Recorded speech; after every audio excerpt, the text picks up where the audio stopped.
இந்த முருகன் கோவிலுக்கு ஒரு முறை சென்று வந்தால் வாழ்க்கையே மாறும். முருகப்பெருமான் பல அற்புதங்களை நிகழ்த்திய சக்தி வாய்ந்த தலங்கள் பலரும் உள்ளன. இருந்தாலும் அவற்றில் முருகப்பெருமானின் திருவடிகள் பட்டதும் அவருக்கு மிகவும் பிடித்தமான இடமும் 2 தலங்கள் மட்டும்தான். ஒன்று வள்ளியை திருமணம் செய்த வள்ளிமலை, மற்றொன்று திருவிடைக்களி. இவற்றில் திருவிடைக்களி தலம் முருகப்பெருமானுக்கு மிகவும் பிடித்த தலம். முருகப்பெருமான் திருச்செந்தூரில் சூரபத்மனை சம்ஹாரம் செய்த பிறகு சூரபத்மனின் மகனான ரணியாசுரன் பெரிய சுறா மீனாக மாறி பூம்புகார் கீழ் சமுத்திரம் பகுதியில் வாழ்ந்த மக்களை பெரிதும் துன்புறுத்தி வந்தான்.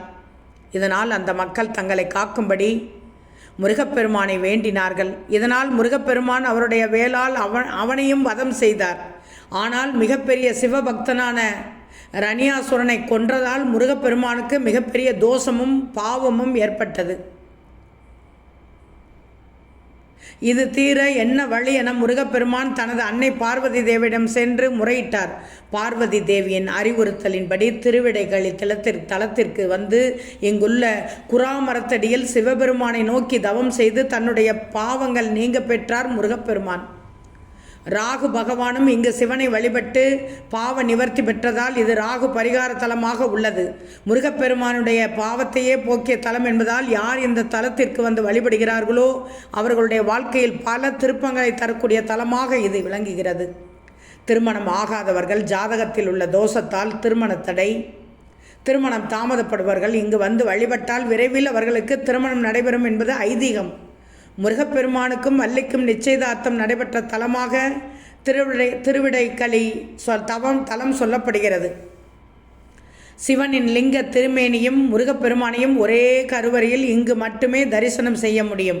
தற்போதுள்ள நாகப்பட்டினம் மாவட்டத்தில் அமைந்துள்ள இந்த கோவிலுக்கு ஒரே ஒரு முறை சென்று வழிபட்டாலும் இங்குள்ள குரா மரத்தடியில் சிறிது நேரம் அமர்ந்து தியானம் செய்துவிட்டு சென்றாலும் முருகப்பெருமான் அவர்களின் வாழ்க்கையில் திருப்பு முனையை ஏற்படுத்தி பல மாற்றங்களை தந்து புதிய வாழ்க்கை துவக்க வைப்பார் என்பது பலரும் அனுபவமாக வாழ்க்கையில் கண்டுள்ளனர்.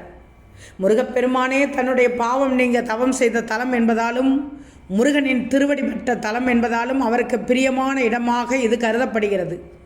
அருணகிரிநாதரால் திருப்புகழில் பாடப்பட்ட தலமாகவும் இது விளங்குகிறது. சேந்தனார் திருப்பல்லாண்டு பாடி முக்தி அடைந்த தலமாக திருவிடைக்களி சொல்லப்படுகிறது.